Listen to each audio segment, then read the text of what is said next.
Hello friends, welcome to my YouTube channel once again. आज again मैं बहुत ही interesting topic आपके लिए लेके आया हूँ। Earn money at your dream stock price strategy part 2। पिछले वीडियो में मैंने आपको बताया था कैसे पुट ऑप्शन सेल करके आप पैसा कमा सकते हो, वेल्थ जनरेट कर सकते हो। इस बार इस वीडियो में कई बार होता है हमारे पास शेयर होते हैं, हम सोचते हैं जब इसकी इतनी प्राइस आएगी हम सेल कर देंगे, या इस रेट पे मुझे बेचना है। तो इस तरह से या उससे हम कैसे मंथली इनकम जनरेट कर सकते हैं, यह सब स्ट्रेटेजी मैं आपके साथ शेयर करूंगा। तो आपको अगर जानना है तो इस वीडियो को अंत तक ज़रूर देखें।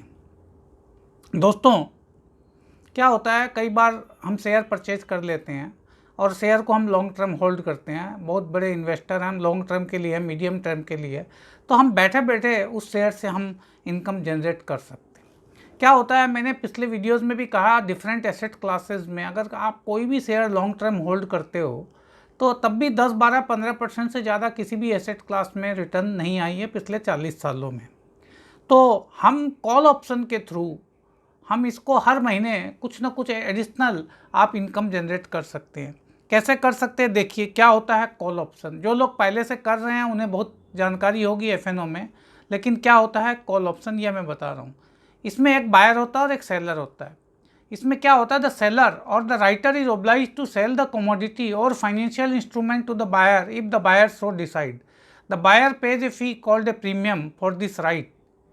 The term call comes from the fact that the owner has the right to call the stock away from the seller। अर्थात क्या होता है कि कॉल ऑप्शन में जो बाई करता है एक प्रीमियम दे करके, वह उस शेयर को बाई करने की उसके पास राइट होता है और सेलर के पास ऑब्लिगेशन होता है। उसके पास राइट नहीं है। सेलर चाहता है कि मैं शेयर दे दूं तो नहीं दे सकता, जब बायर मांगेगा तभी उसे देना है, और बायर तभी मांगता है तभी कॉल करता है जबकि उसकी रेट ज़्यादा हो जाए। यह सब अभी आने वाले जो एग्जांपल्स के थ्रू मैं आपको समझाने की ट्राई करूँगा। और दोस्तों, कैसे होता है, प्रीमियम्स क्या बेसिस पे बनते हैं यह भी मैं बताऊंगा। इसमें कुछ मैथमेटिकल साइंटिफिक कैलकुलेशंस होते हैं जिसे हम डेल्टा, थीटा और गामा कहते हैं, जो कि मैं आज की इस वीडियो में डिटेल में एक्सप्लेन नहीं करूंगा। लेकिन इसकी जो बेसिक अंडरलाइंग वैल्यू होती है, किसी भी शेयर का प्राइस जिसे हम अंडरलाइंग कहते हैं, उसके फ्लक्चुएशन से कॉल की प्रीमियम डिसाइड होती है। दूसरा फैक्टर है विक्स, जिसे हम कहते हैं वॉलेटिलिटी इंडेक्स। वॉलेटिलिटी इंडेक्स एक तो मार्केट का होता है और एक स्पेसिफिक शेयर का, तो इसके ऊपर भी आपका प्रीमियम डिपेंड करता है। और तीसरा होता है टाइम वैल्यू। जैसे जैसे जितनी ज़्यादा टाइम होगी उसका प्रीमियम उतना ही ज़्यादा होगा। तो इन तीनों के कम्बिनेशन से एक प्रीमियम निकल के आता है जो मार्केट फोर्सेस डिटरमाइन करती है। और इसमें डिफरेंट स्ट्राइक प्राइस के कॉल्स के प्रीमियम अलग अलग स्ट्राइक प्राइस के होते हैं। आज का जो मेरा फोकस है ये केवल इन्वेस्टर्स के लिए, ना कि ट्रेडर्स के लिए। ट्रेडर्स के लिए जो स्ट्रेटेजी होगी वो बाद में अलग से भी आपके साथ शेयर करूंगा। अब आप देखिए, मैं आपको कुछ एग्जांपल्स, 3-4 एग्जांपल्स के थ्रू आपको समझाने की ट्राई कर रहा हूँ। आप ध्यानपूर्वक देखें। सबसे पहले आप देखिए, एग्जाम्पल लीजिए स्टेट बैंक। आज की डेट में रिटेल्स इन्वेस्टर बहुत ज़्यादा एक्साइटेड है इस कंपनी के बारे में, और बहुत से लोग स्टेट बैंक में अच्छी होल्डिंग भी रखते हैं। इसमें ट्रेड करने के लिए सबसे पहली प्री कंडीशन है कि आपको कोई भी शेयर जो भी है एफएनओ की लॉट साइज है उसके हिसाब से आपकी होल्डिंग होनी पड़ेगी। मान लीजिए आप स्टेट बैंक में लॉन्ग टर्म इन्वेस्टर हो, या आपने आज ही लॉन्ग टर्म के लिए खरीदा है, या पहले खरीद रखा है, या पिछले पुट ऑप्शन के थ्रू आपके पास बाइंग होके आ गई। आज की रेट है इसकी 195। अगर आप बहुत ज़्यादा लॉन्ग टर्म इन्वेस्टर हो, आपको लगता है कि ये शेयर को मेरे को बेचना नहीं है, 2-4 साल 400-500 रुपया भी जाएगा, तब भी दोस्तों हमें पता होता है कि कोई भी स्टॉक नॉर्मली जो निफ्टी स्टॉक्स होते हैं वो एक एक महीने में 10-20% की फ्लक्चुएशन बहुत रेयरली आती है। तो आपको क्या करना है, 240 की कॉल सेल कर देनी है, आपको प्रीमियम मिलेगा 1.5, और इसका प्रीमियम से 3000 शेयर पे आपको मिलते हैं 4500।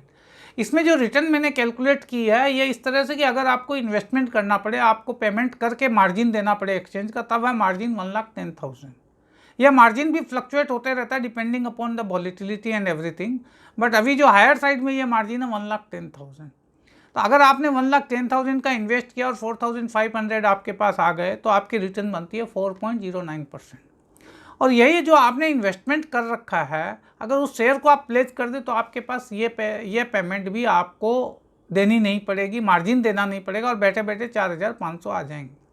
अगर 24/9 के पहले या 24/9 की एक्सपायरी के दिन 240 से नीचे या शेयर रह जाता तो ये रुपए पूरे आपके हो गए, आपको 1 रुपये भी ये फुल इनकम के रूप में आपके दर्ज हो गई। और अगर ये 240 241.50 से ज़्यादा हो जाता तब आपको इसमें कुछ लॉस बियर करना पड़ेगा और उस लॉस को आप अपनी इन्वेस्टमेंट सेल करके एडजस्ट कर सकते हैं। नहीं तो एक और दूसरी कंसेप्ट होती है जिसे हम रोल ओवर करते हैं, वो नेक्स्ट आने वाले वीडियोज़ में आपको वह कंसेप्ट मिलेगा। ठीक इसी तरह से अगर आप 240 की जगह 230 का बेचते हो तो आपका प्रीमियम आ रहा है 6,600, आपको रिटर्न मिल रही है 5.19। और आप 220 और 210 का करते हो तो आप देख रहे हो 7.29 और 8.91, यानी आप देख रहे हो लगभग 49% से 106% की रिटर्न एक सेफ स्टॉक में, अच्छे स्टॉक में, जिसमें कि डाउनवर्ड चांस बहुत कम लगती है लोगों को।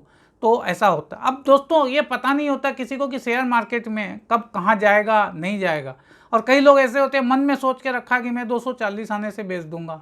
अगर वास्तव में आप 240 आने से बेच देते, आपने ड्रीम प्राइस ले रखा है और उसके बाद अगर 300 हो जाए तो वैसे भी आपको तो 240 का प्राइस मिलना है। तो इस कॉल ऑप्शन के थ्रू आपका जो सपना है 240 में बेचने का, वह सपना को आप हकीकत में बदलने की ओर एक प्रयास कर रहे हो। अगर किसी को लगता है मुझे 220 आने से सेल करना, अभी 195 है, he should sell 220 call and pocket 10,650। तो उसकी प्रैक्टिकली उसकी सेलिंग प्राइस हो गई 223.55। उसके ऊपर का ले जाने जो कॉल बायर है, he will get that profit, let him enjoy the profit. आपको अपना टारगेट हो गया, आपने जो टारगेट लिया उस टारगेट पे आप कॉल जरूर सेल करें। This is one example. आप देखिए दूसरा एग्जाम्पल HDFC बैंक का मैंने लिया है, अभी रेट चल रही है 1057। आप देख रहे हो 1100, 1200, 1260, 1300 डिफरेंट स्ट्राइक प्राइस में कैसे 2% से लेके 11% तक पर मंथ, यानी एनुअलाइज आप देख रहे हो कम से कम 25% से 136% की रिटर्न आप जनरेट कर सकते हो। आगे चलिए आप रिलायंस का देखिए, रिलायंस की अभी की रेट है 2100 और आप 2400 का कॉल भी अगर सेल करते हो, यानी किसी के मन में है कि 2400 आने से मैं सेल कर दूंगा रिलायंस, उसकी मन की मन में ना रहे, उसका सपना पूरा हो, और वो सपना पूरा ना भी हो तो कम से कम 12,000 रुपये 13,000 रुपये उसको अर्निंग मिल जाए। ऐसी स्ट्रेटेजी है कॉल ऑप्शन सेल की। इसमें भी आप देख रहे हो बहुत हैंडसम रिटर्न आ रही है। ठीक इसी तरह से आप TCS में देखिए, अगर रेट चल रही है 2250 रुपये, आप 2500 की स्ट्राइक प्राइस भी सेल करते हो तो 6.85, 7.60, 10.42, 11.3 इस तरह की बहुत ही हैंडसम मंथली रिटर्न आप गेन कर रहे हैं। और यह रिटर्न तो मैंने इन्वेस्टमेंट पे कैलकुलेट की है। जिसके पास शेयर पड़े हैं उसके लिए तो ये इन्वेस्टमेंट भी नहीं है और बैठे बैठे आपको कुछ ना कुछ मंथली इनकम आ रही है।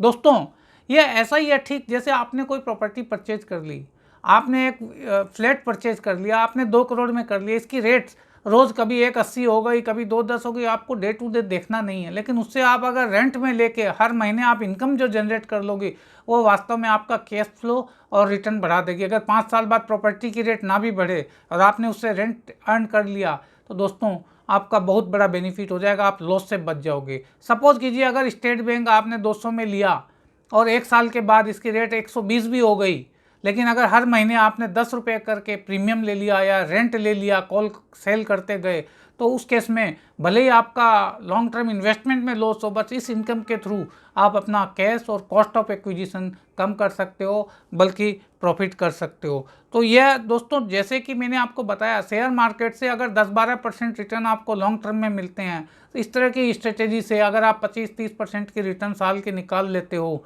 तो जो मैंने आपको टारगेट दिया है कि कोई भी व्यक्ति, कोई भी इन्वेस्टर 10 लाख लगा के कंपाउंडिंग के थ्रू 30 साल में 100 करोड़ का लक्ष्य भी हासिल कर सकता है, वो आपको इस तरह की कुछ ना कुछ स्ट्रेटेजी लेनी ही पड़ेगी। आप देख रहे हो जितने भी म्यूचुअल फंड है, चाहे इंडेक्स फंड है, कहीं भी आप देखोगे 5 साल 10 साल के रिटर्न तो कहीं भी 10-12% से ज़्यादा अच्छे मार्केट में नहीं आती है, और जब डाउन जाता है तो वह रिटर्न भी काफ़ी कम हो जाती है। तो मेरा यही कहना है दोस्तों, आप इस स्ट्रेटेजी को अवश्य अपनाएं। और भी शेयर मार्केट में FNO से रिलेटेड कई स्ट्रेटेजीज़ मैं आपके साथ शेयर करने वाला हूं। आप मेरे चैनल पर बने रहें और मेरे वीडियोस बराबर देखें। मैं अपने प्रैक्टिकल एक्सपीरियंस आपके साथ शेयर करता रहूँगा ताकि हमारे क्लाइंट्स, हमारे इन्वेस्टर्स को ज़्यादा से ज़्यादा बेनिफिट मिले। और जो 10% लोग शेयर मार्केट में पैसा कमाते हैं, 90% जो लॉस करते हैं, आप भी उस 10% की कैटेगरी में आ जाए, यही मेरा प्रयास है। आपको अगर मेरा ये वीडियो पसंद आया लाइक कीजिए, शेयर कीजिए और सब्सक्राइब कीजिए और अलर्ट बेल को दबा के रखें ताकि आपको नोटिफिकेशंस मेरे वीडियोस का मिलता रहे। आने वाले वीडियोस में आप देखेंगे बहुत सी और कई कम्प्लेक्स स्ट्रेटेजी जो FNO के थ्रू होती है वह मैं आपके साथ शेयर करूंगा। और एक चीज़ बता दूं, यह सब स्ट्रेटेजी पहले नहीं थी, जो पुराने समय में यह सब इतनी चीज़ें नहीं थी, इतनी लिक्विडिटी नहीं थी।